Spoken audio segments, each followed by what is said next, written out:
You guys just want to argue with each other. And quite frankly, I don't have the time today to hear all this. All right, guys, get ready, because this courtroom showdown is pure chaos from start to finish.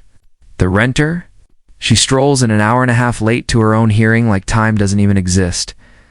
Meanwhile, the landlord's been sitting there, steam practically coming out of his ears, accusing her of lying, scheming, and dodging rent since day one. You can feel the tension before a single word's even spoken. And just when you think it can't get messier, Judge Simpson walks in, right into a storm of finger-pointing fake tears and excuses that don't add up at all. I've covered some wild landlord-tenant drama before, but this one takes the cake. Wait until you hear how fast this hearing goes off the rails. So what do you guys think? Is this renter playing the victim, or is the landlord just being way too petty? Drop your thoughts below, hit that like button, and let's dive in. Case of Lori Anderson versus Armani Lyman. State your name, please. Lori Anderson. I went back and reviewed the record, and what is clear in this case is I specifically indicated to both parties that they needed to be here in person. And she is not here, and the like. Did receive an answer. What is your claim? This is for termination of tenancy. And a judgment, sir. Do you want me to read my? How much are you claiming is owed? $1,139.94 as of today. Hang on, $139.94. All right, and that is for? That is for nervous. July rent. Which is the amount of how much? $330 plus late fees, which are $25 a day. So I calculated. Can't do that. No late fees. All right. I can't let you assess late fees at $25 a day. Okay. First of all, I think under case law it would be an illegal late fee. Late fees have to be reasonably calculated to the cost of collection. That's not an exact science, but they certainly cannot be what would be called liquidated damages, which those would be. Okay. So, what months does she owe for? July. I got a calculation. July. That would be $3,300 for July. $3,300. Yes, sir. And that's the rent. Yes, sir. Okay. And then I got the water bill, the water charges. And how much was that? Oh, let me see. I had it all prepared, and I'm just. How my day always runs. What'd you say, sir? I said that's pretty much how my day always runs. I have it prepared and then. I had it all in order. Now. Find it. Oh, God, hold on. Okay, thank you. Okay. Got it? Okay. Okay. Here's an order. Okay, court cost of $33.59. That's to get her served. Lawn care service of $35. She didn't pay. I had to pay for the lawn care service. Water bill for May of $207.29. $207.29. Water bill for June of $230.32. And then extrapolated water bill for July 1st through July 11th today of $84.45. Okay. Then two cashier's checks that I had to get done because she, I don't know if you'll approve that, but that's $20. Okay. Background checks of $54.29 for her uncle, Augustus Lyman. Why'd you have to do? Because he's occupying my house and he's a criminal. Okay, I can't let you have that. All right, go on. And then, well, late fees. You said I couldn't have late fees. Wow. How much are your total late fees that you're charging? I calculated based on today of 175. So whatever the court will allow. 175 for July. Well, to the I calculated to July, to today's date. Today's date. Yes, sir. Okay. So I'll allow you $50. Well, your monthly rent is $3,300. Yes, sir. I'll allow you $100 in late fees. Okay. Okay. Thank you. So what you need to do, and I will approve that judgment. Why don't you raise your right hand for a moment? Do you solemnly swear or affirm all the testimony that you have given and will give us the truth, the whole truth, and nothing but the truth, so help you God? Yes. All right. And was there a lease on the premises? Yes, sir. Okay. But you're terminating the lease based on, Okay. Can I read my little well, spiel? hold on, no. You can't. I just look at it. You're terminating it based upon the misrepresentations and also violations and fraud that you stated to the court previously, in this case, as well as a misrepresentation you believe as to identity. Yes, sir. And the person's in home, and then there is rent that is due. So based upon that and the defendant's failure to appear in this case, court is going to grant a judgment for possession to the plaintiff with a, that's her? Okay. All right. She's here. All right. Come on up, ma'am. All right, guys. This case is straight up chaos. The renter still owes $4,000, but get this, she didn't even bother to show up. Completely ghosted the court after Judge Simpson clearly said both parties had to appear in person. Meanwhile, the landlord looks like she barely survived a paper tornado. Flipping through random documents like she just realized court started 10 minutes ago. I mean, seriously, if you're suing someone for thousands of dollars, at least show up prepared. Not like you're performing at open mic night. And that $25 a day late fee she's trying to charge? Yeah. Most states would toss that out instantly for being totally unreasonable. It's one of those rare moments where both sides manage to look bad at the same time. Judge Simpson's sitting there trying to untangle this mess with a straight face. And honestly, she deserves an award for patience. What do you guys think who's more in the wrong here? The disappearing renter or the disorganized landlord? Let's dive in and find out. What is your name? All right. Ms. Lyman, it is unacceptable to be effectively an hour and a half late to court. I submitted something for Zoom because I can't be late for work class. So I just came straight from school. And I got off the bench and I specifically looked because I specifically indicated to both parties that you needed to appear in person. I didn't receive an email of a denial of Zoom either. When you guys were here on the record, I specifically stated that both parties needed to appear in person. Okay. So whether or not you filed a Zoom request or did anything along those lines, it wouldn't have mattered because I told you to be here in person. And Miss Anderson, I'll have to stop the inquiry that I'm making now that she's here. What's your position on this case, Miss Lyman? She asked me to sign a 3-year lease after I already signed a 2-year lease, and then this is when everything kind of went downhill. Do you want to stay there? No, not really. I already told her if she gives me my $6,000 for my certificate fee, I've been stated that I will leave. Is that the security deposit? There's a cleaning fee and security deposit, but she never said that she would leave, sir. So how much is the security deposit? It's in the lease. And this is the first time I've seen her since she signed the lease on May 5th. I don't care. Okay. Oh. 5250.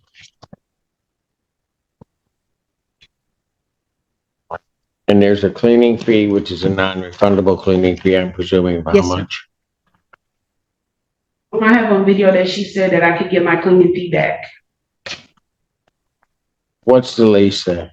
Well, it's non-refundable, but I said if she leaves it really, really clean and, just like I had it, that I would be willing to, refund her that based on, I being understand. clean. Okay, Because I but the lease itself says it's a non-refundable. yeah, because I think by law it has to say that. So that's why it says that. It doesn't have to. Well, I don't know. I'm not A lawyer. I'm not a lawyer. All right. So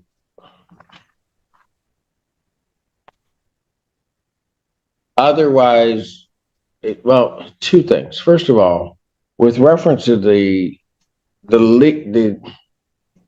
I understand the oral representations that were made regarding the cleaning fee, but the lease would indicate that it's a non-refundable cleaning fee. Yes, sir. So, Because I thought that's what I was. and then with reference to the security deposit, that security deposit is can be used to pay rent, can be used for utilities and other things that may be outstanding. My understanding is that there are a number of water bills that still need to be paid. There is July rent that still needs to be paid. So, and I would have no way of assessing whether or not there were damages to the premises. So I don't know that that's a negotiation, but you say that you don't want to be there. Well, yeah, because she has neighbors watching me, and it's very uncomfortable coming home, and there's people watching me. All right, Ms. Lyman, let me ask you this. What do you want me to do on this case? Really, I just want everything to be over. It's just the random people watching me, the false police reports.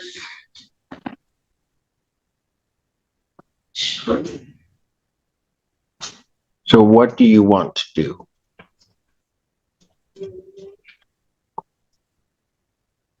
Say, I can move out in August. When?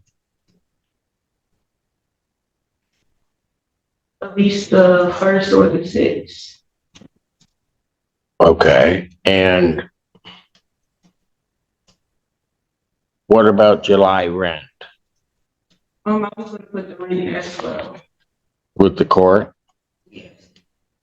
And that's $3,300? Can we just talk about how this renter showed up 2 hours late like it's brunch, not court? Then she's out here arguing about a 3-year lease when she clearly signed for 2 and, the best part? No. She doesn't even want to live there anymore. You can't demand your security deposit back when you still owe rent and utilities. That's like asking for a refund after eating half the meal. Judge Simpson asks about the deposit, and the landlord instantly panics, flipping through papers like she's trying to decode the Dead Sea Scrolls. This is exactly why leases need to exist on paper, not in your imagination. And what's crazy is this kind of chaos happens everywhere. People forget the law doesn't care about your feelings. It only cares about what's written down. Oh, and that unpaid water bill? Yeah, that's not just a little debt. In some states, that can actually turn into a lien on the property. Honestly, if people read their leases as carefully as they read the comment section, half these cases wouldn't even exist. But seriously, if you can't show up to court on time, how are you paying rent on time? Let's dive in and watch how this disaster unfolds. There is, as I was totaling and going through this,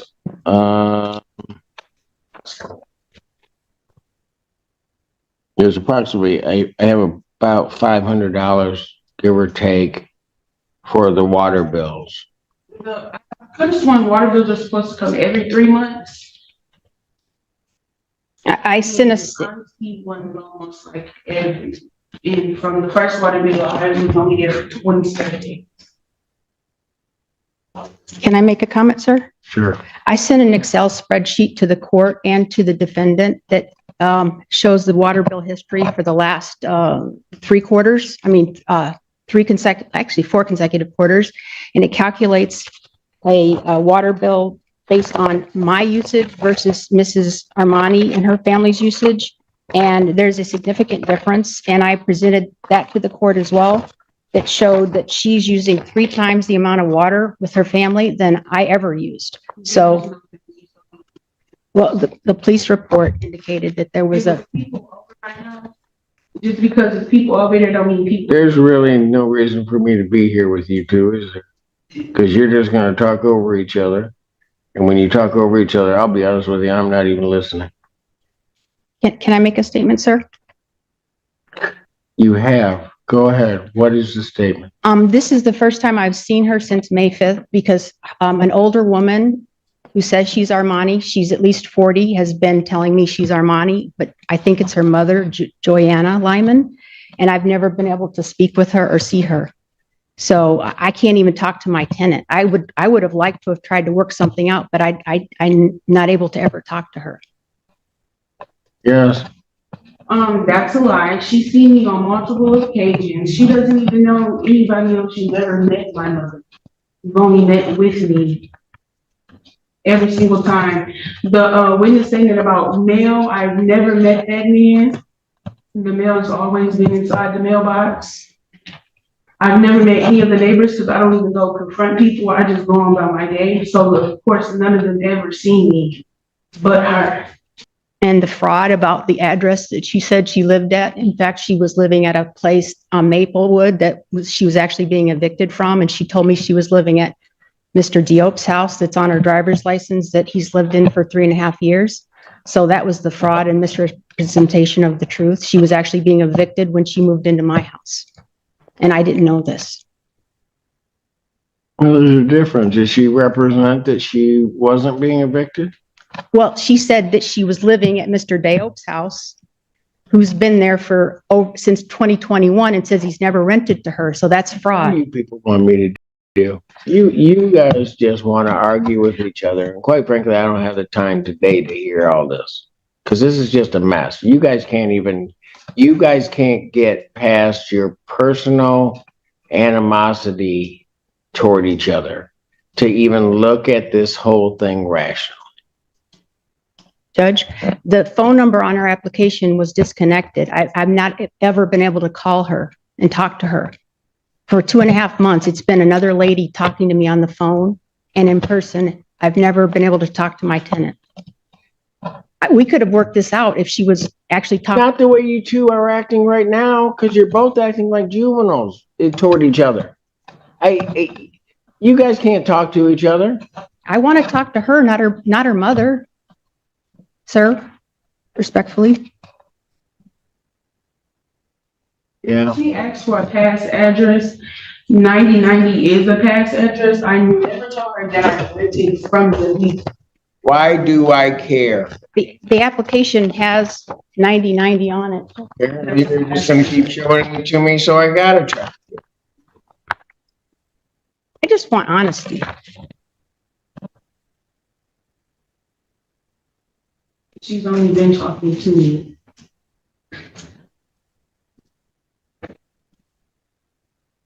You guys can't even resolve this, can you? I don't even have her number, sir. You have my number. I don't have a number. You don't talk to me, sir. 8335 is my number. You don't talk to me. I've You never. know what? Both of you go sit down. These other people, I'm not gonna have them waiting through your mess. Go sit down. I'm gonna pass this case. No, I'm not even gonna pass it because I don't want you back up here right now. I'm gonna set this thing for a final settlement conference before trial. I'm gonna set it for this Tuesday. Oh joy. And then I'm inviting her back. So go ahead. What time it's 9 o'clock this Tuesday, the 15th? Final settlement conference, July 15th, 2025, 9 a.m. That's in person. You need to be here. I will be waiting in courtroom A to hear your case and other cases with bells on. The rent, since the mortgage is due, can 9 a.m. on the 15th. I am not making a decision today. You are to put the $3,300 in the court escrow. Thank you. Thank you, sir.